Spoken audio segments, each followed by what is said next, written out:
कुछ दिनों से देश के स्टूडेंट्स एजिटेशन कर रहे हैं, गुस्से में हैं, पीसफुल प्रोटेस्ट कर रहे हैं। इसके कारण है, पहला कारण, जो हमारा एजुकेशन सिस्टम है,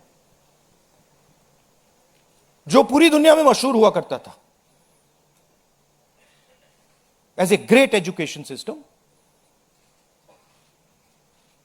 वो अब रिग्ड एजुकेशन सिस्टम है। कितना रिग्ड है वो किसी को नहीं मालूम। सुपरफिशियली दिख रहा है कि 152 पेपर लीक हुए हैं पिछले 10 साल में। सच्चाई नहीं मालूम, क्योंकि ये 300 भी हो सकता है, क्योंकि बहुत सारी बार पेपर लीक हो गया, किसी को पता भी नहीं लगा होगा, वो भी हो सकता है। बट जो हमें मालूम है 152 152 पेपर लीक हुए हैं। स्टूडेंट तैयारी करते हैं, मेहनत करते हैं 8-8 10-10 घंटे 3-4-5 साल के लिए, और फिर लास्ट मिनट उन्हें बताया जाता है, देखिए जिनके पास पैसा है, 40 लाख रुपए जिनके पास हैं, 50 लाख रुपए जिनके पास हैं, वो पेपर खरीद सकते हैं। आपकी ईमानदारी का, आपकी मेहनत का कोई मतलब नहीं है। उनको 152 बार पिछले 10 साल में यह बताया गया है।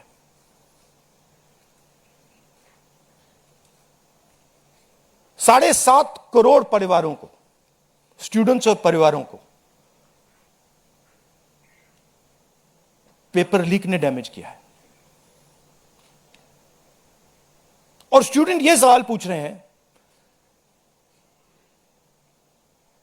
पेपर लीक होता है,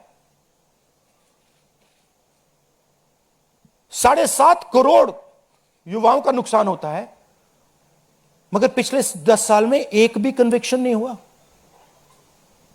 एक भी व्यक्ति का कन्विक्शन नहीं हुआ, 0। तो यह पहला कारण है। दूसरा कारण कि जो हमारा एजुकेशन सिस्टम है यह अनअफोर्डेबल है। मिडिल क्लास के लिए, गरीबों के लिए यह सिस्टम अनअफोर्डेबल है। जितना पैसा हिंदुस्तान की सरकार अपने एजुकेशन बजट में डालती है हर साल, उतना पैसा एक नीट एग्जाम के लिए, जो स्टूडेंट्स एग्जाम लेते हैं और उनके परिवार, उतना पैसा देते हैं। आप सोचिए, सरकार पूरे देश से टैक्स लेती है, जीएसटी, इनकम टैक्स सारा लेती है, और फिर कहती है देखिए ये जो पूरा टैक्स हमने लिया है आपसे, इससे हम 1.4 लाख करोड़ रुपए शिक्षा में डालेंगे। और फिर हिंदुस्तान का एजुकेशन सिस्टम कहता है इन परिवारों से कि आपसे हम 1.32 लाख करोड़ रुपए सिर्फ नीट एग्जाम लेने के लिए लेंगे।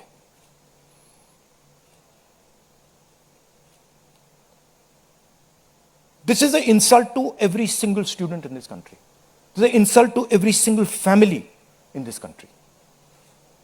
और ये कौन लोग हैं? ये मिडिल क्लास गरीब लोग हैं। ये अमीर लोगों का प्रॉब्लम नहीं है।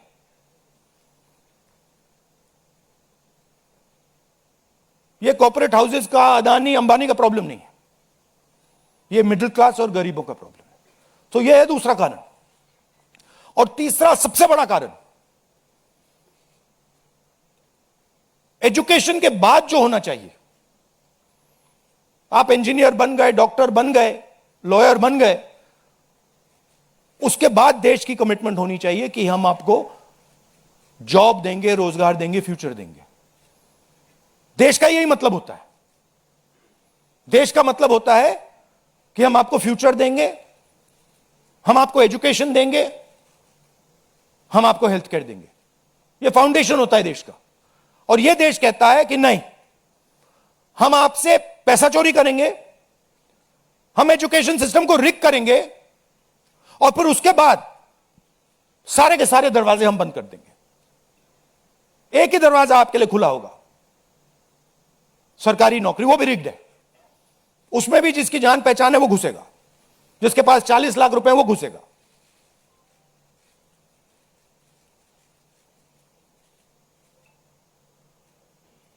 पहला दरवाजा मैन्युफैक्चरिंग, चाइना का माल कोने कोने में बिकता है, हिंदुस्तान की मैन्युफैक्चरिंग बैकबोन खत्म है, स्मॉल एंड मीडियम इंडस्ट्रीज खत्म है। पहला दरवाजा बंद। दूसरा दरवाजा एंटरप्रेन्योरशिप का। बैंक का सारा पैसा 2-3 बिजनेसेस के हाथ में जाता है। आप में से कोई एंटरप्रेन्योर बनना चाहता है, दरवाजा बंद। टीवी पे एड्स आएंगे, एंटरप्रेन्योर बनो। एंटरप्रेन्योर बनने के लिए लोन की जरूरत होती है, पैसे की जरूरत होती है, वो नहीं मिलेगा। दूसरा दरवाजा बंद। तीसरा दरवाजा कॉर्पोरेट जॉब, आईटी जॉब, जो हिंदुस्तान की सक्सेस रही है, उसको एआई ने खत्म कर दिया है, खत्म कर रहा है। पब्लिक सेक्टर बंद, पूरा प्राइवेटाइज कर दो, खत्म कर दो। तो एक ही रास्ता है, वो सरकार वाला, गवर्नमेंट एग्जाम। और फिर उसमें कहते हैं सबसे पहले पूरी अपनी आमदनी दो, उसके बाद हम सिस्टम को रिग करेंगे। और आप लोग मिडिल क्लास के लोग, गरीब लोग अपना पैसा डालो, और जिसके पास 40-50 लाख रुपए है वो पीछे से बैकडोर से घुस जाएगा। ये 3 कारण हैं कि दिल्ली के स्टूडेंट्स, हिंदुस्तान के स्टूडेंट्स गुस्से में है, बाहर है।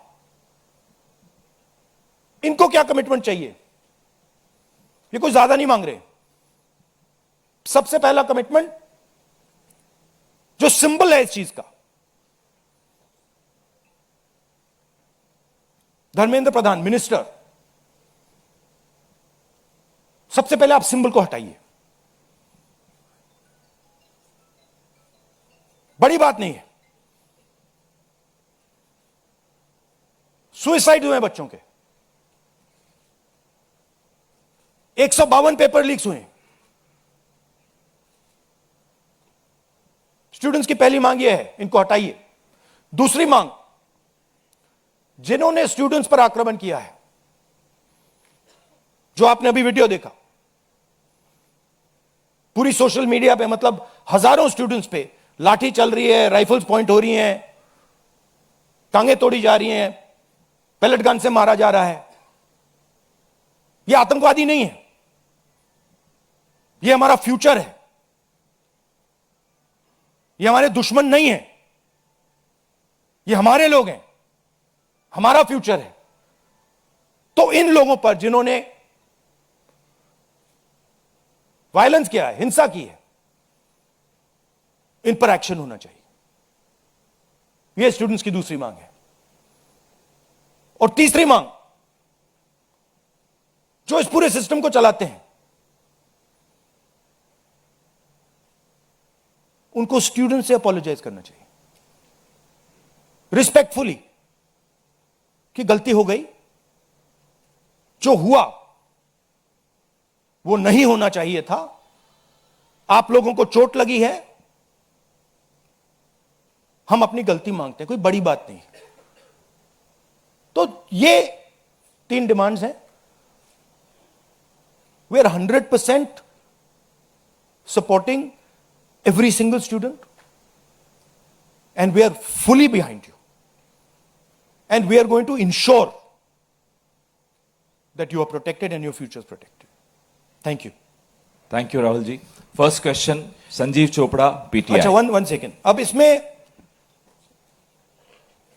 दो चीजें हैं। एक तरफ स्टूडेंट्स है, उनका फ्यूचर है। वो क्या चाहते हैं कि बात उनकी इशू पे रहे। उनकी इशू क्या है? एजुकेशन सिस्टम, पेपर लीक,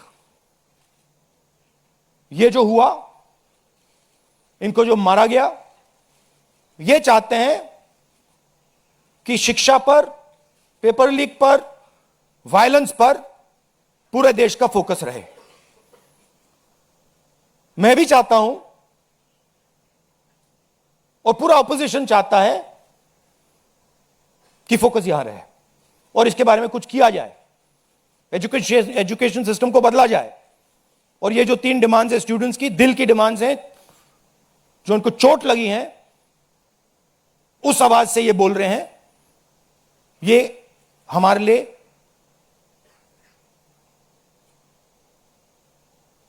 बहुत जरूरी चीज है। और दूसरी तरफ क्या है? डिस्ट्रैक्शन, कि ध्यान इधर उधर करो, कभी ध्यान उधर ले जाओ, कभी इधर ले जाओ, कभी आगे ले जाओ।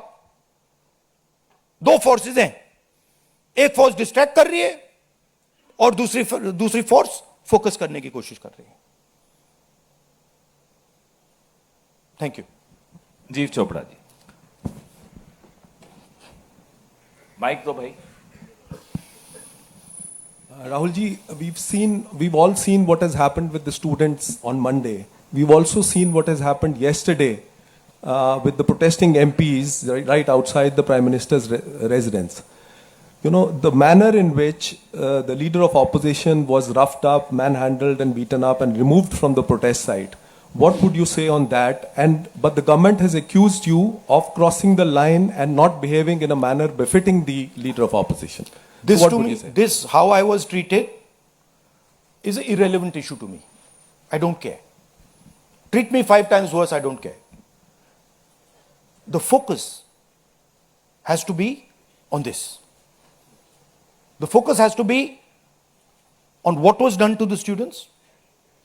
The focus has to be on the education system, on paper leaks, and on the costs that these children have been forced to pay. So, do whatever you want to me. 5 times, 10 times worse, I don't care. In fact, I like it because I learn from it. And the government's allegation on you? I don't care about government's allegations. Government's allegations have no consequence to me. Siddharth, ANI। Rahul ji, मेरा सवाल आपसे ये है कि क्या धर्मेंद्र प्रधान के इस्तीफे से कोई सॉल्यूशन आपको लगता है विपक्ष को कि उससे ही निकल जाएगा? क्या होना चाहिए? दूसरी बात ये कि इतने कई सालों में, पिछले 30-40 सालों से ज़्यादा की जो डेमोक्रेटिक सेटअप है हमारे देश का, हमने नहीं देखा कि विपक्ष के नेता प्रधानमंत्री के घर का घेराव करने पहुंचे, उनके घर के बाहर पहुंचे हों। क्या वजह रही कि आप लोगों को वहां जाना पड़ा? और अब सरकार में से भी आप मांग कर रहे हैं कि डिस्कशन हो और सरकार की तरफ से किरण रिजिजू आ जाए। उन्होंने कहा कि हम डिस्कशन के लिए तैयार हैं, लेकिन किस नियम के तहत करेंगे वो सरकार को तय करने दिया जाए। तो अगर सरकार किसी नियम के तहत आप लोगों से बात करती है आपने बहुत लंबा बोला भैया, आपके क्वेश्चंस क्या है? मेरा सवाल आपसे यही है हाँ। कि क्या वजह रही कि आप लोगों को प्रधानमंत्री के घर तक पहुंचना पड़ा और क्या धर्मेंद्र प्रधान के इस्तीफे से सॉल्यूशन? इसके 2 कारण हैं।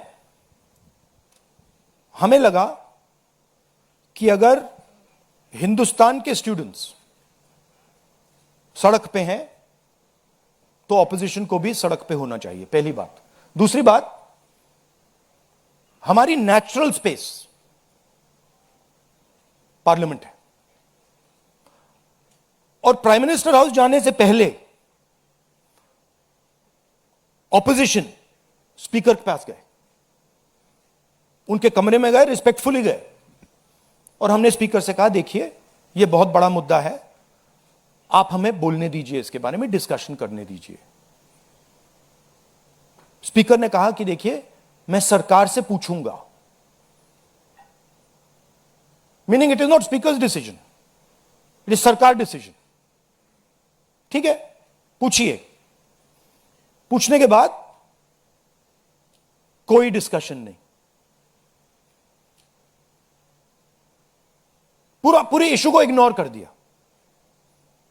ठीक है, Dharmendra Pradhan, just put that other slide. Dharmendra Pradhan एक सिंबल है। धर्मेंद्र प्रधान is a symbol, and the students have pain about how they have been treated. That symbol has to be removed. Out of respect to the students, that symbol has to be removed, number one. Number two, that symbol has to be removed because he is a completely incompetent, probably collusive person in this drama. We know his background. We know how clean he is. We know the type of person he is. There's a history here. And to send a message to the country that we are listening to the students, we respect their sentiment, this man's got to go. And that is why we went to the Prime Minister House yesterday to support this demand, which is a demand that every single student is making. How the discussion is going to be held, who is going to hold it, it's not only the government's decision. Because two people need to talk. That's going to be decided by the opposition. At least our part of it. The government wants to distract from this. The government wants to rub this thing under the carpet. कि भाई ये हुआ ही नहीं.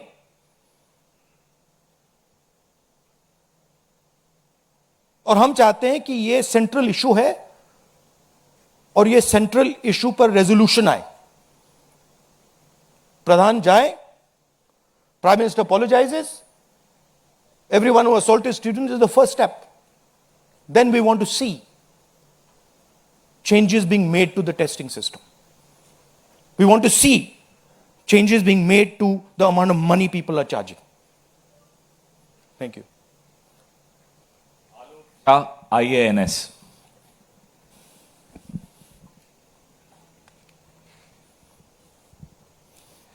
Sir मेरे दो सवाल हैं। पहला सवाल ये कि जितेंद्र सिंह जब आपसे मिलने आए थे, जब आप प्राइम मिनिस्टर के घर के आगे धरना दे रहे थे, तो उसके बाद उन्होंने कहा कि राहुल गांधी अपने बात पे अडिग नहीं है, बार बार वो चेंज कर रहे हैं, गोल पोस्ट चेंज कर रहे हैं। दूसरा सवाल ये है कि आपने कहा कि सभी अपोजिशन पार्टीज जो हैं वो इस मामले में एक हैं, लेकिन एक अपोजिशन पार्टी है आम आदमी पार्टी, जिसके सांसद संजय सिंह हैं, उन्होंने ये कहा कि राहुल गांधी छात्रों के आंदोलन को डाइवर्ट कर रहे हैं, हाईजैक करने की कोशिश कर रहे हैं।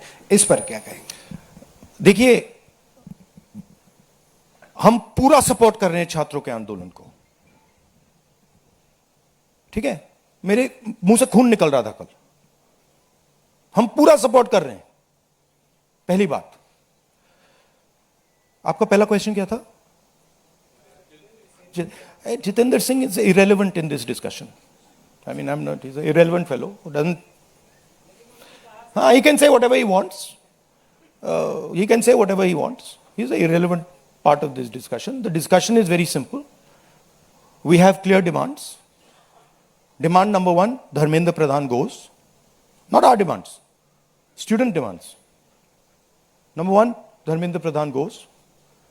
Number two, anyone who assaulted the students is punished. Number three, Prime Minister must apologize to students. Mr. Jitendra Kumar wants to see whatever fantasy he wants to see, he's welcome to see it. I'm not really bothered about it. Archana, PTI Hindi.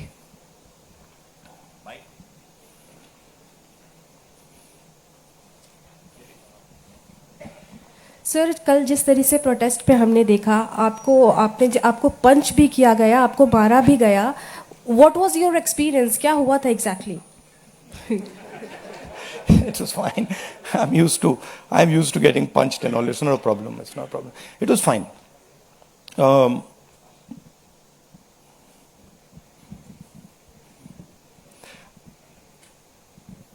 My job is to express the will of India's people. whether it is the will of the students, whether it is the will of young people, whether it is the will of the farmers. This is the job that I'm supposed to do as leader of opposition. I'm supposed to become an expression of the voice of India's people. I'm supposed to bring attention to where pain is being felt. These are very small costs.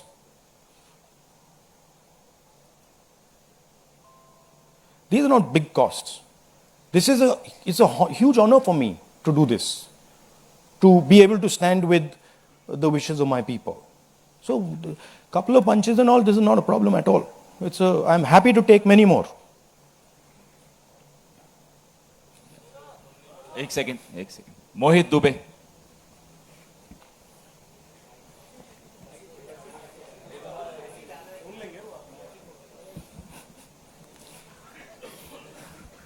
Rahul ji, मैं मोहित दुबे हूँ ABP news से.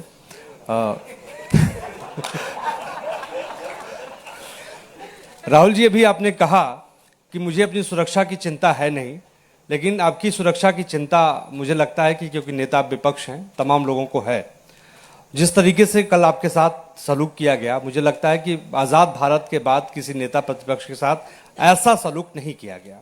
आपको घसीटा गया, बस में डाला गया, छत्रसाल स्टेडियम लेके आप गए हैं. आगे की आपकी रणनीति क्या रहने वाली है? क्योंकि जिस तरीके से छात्रों के हक को लेकर आप लड़ रहे हैं, छात्रों की गूंज के तहत भी, पार्लियामेंट के अंदर भी, पार्लियामेंट के बाहर भी, आगे की अब रणनीति क्या रहने वाली है? सबसे पहले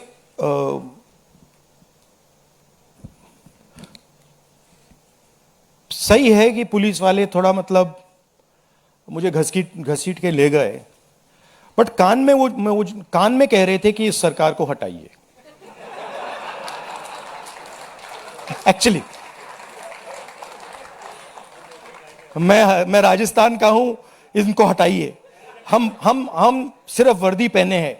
दूसरा कह रहा है मैं हरियाणा का हूं, इनको हटाइए.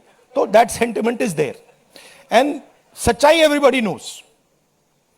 ओके, उन बेचारों को मतलब ऑर्डर एक्सेप्ट करना पड़ता है, तो वो कर रहे हैं. But even police is not happy about what has happened. Sensible police people feel that this is a crime that is been done to the future of our country. This is a crime that is being done to the people we love. They can see their children in this. तो पहली बात वो है. दूसरी बात देखिए, यहां तो बड़ा क्लियर है. This is the demand of the students. We fully support it. And whatever आंदोलन is taking place on this front, in Delhi, in any state, anywhere, that has to do with these issues, has to do with student issues, Congress party 100%, me 100%, and the opposition as a whole 100% is supporting this. We are going to continue supporting it. The deeper problem is the government. There is a fundamental issue on jobs that is causing tremendous pain, and I've already said that we are heading into a storm. This is just signs that the storm is coming. But when the Iran war impact is felt, then you will see that there will be serious problems coming as a result of the pain that is being caused to farmers, to students, to other people. Anyway, I'd like to thank all of you. Arun Kumar Singh. ये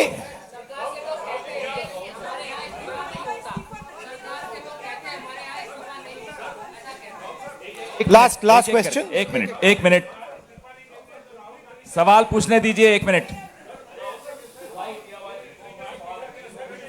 मैं पूछूं? राहुल जी, एक छोटा सा सवाल है. पिछले 10-12 सालों में ये छोटा सवाल और बड़ा सवाल में क्या फर्क होता है? वो छोटा सा हो जाएगा ना. अच्छा, आपको दोहराना नहीं पड़ेगा. जितनी तेजी से आप वहां पहुंचे, पीछे पीछे मिनिस्टर भी पहुंच गए, बहुत तेजी से पहुंचे. आपको क्या लग रहा है, पहले तो कभी ऐसा हुआ नहीं था, what compelled him to reach out to you first? And second thing, ये जो तीनों डिमांड्स हैं, is it totally non negotiable? क्या इससे कम कुछ पर आप तैयार नहीं है और संसद नहीं चलेगी? No, see, this is a decision for the meeting tomorrow morning. There's a meeting of opposition people. It is disrespectful for me to decide for them. What they will decide, we will agree with. But this is non-negotiable for sure. These 3 points, this is not our demand. This is the students' demand, which we are fully backing. This is not negotiable under any circumstances. Whether House will run tomorrow, that is up to the entire opposition, which will be a discussion. What compels government to reach out to you so immediately? Because in every government, there comes a time when psychologically they collapse.